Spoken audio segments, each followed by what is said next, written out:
Bona nit i benvinguts a l'Aquàs Televisió. Avui tenim nova informació sobre l'accident del dissabte.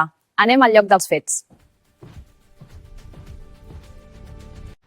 Última hora és que la dona ha sigut donada d'alta per inhalació de fum, però no pot tornar-se a casa pels danys ocasionats. Els policies tenen algunes contusions. L'Ajuntament de Alaquàs està mirant a veure on pot donar-li allotjament a la dona afectada, ja que no pot tornar a casa.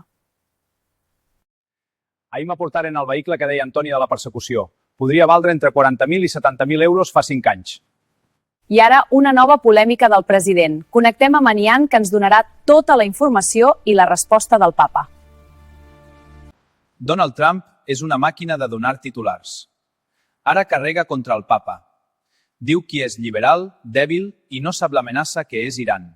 Ja no li compres més vi de missa a Angela Channing. Compra vi de Requena, que és ací a prop i està millor que el de Falcon Crest. Demà per al matí s'inaugura una exposició 100 anys de carpa a Alaquàs, al castell. L'entrada és lliure.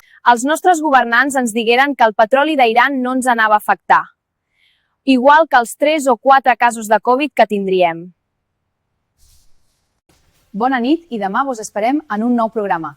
Ara l'oratge i la farmàcia de guàrdia.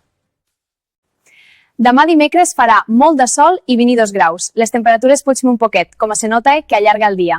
Gràcies per veure'ns. Esta nit en Alaquàs estarà de guàrdia a la farmàcia del carrer de l'Est número 4. Bona nit, demà més.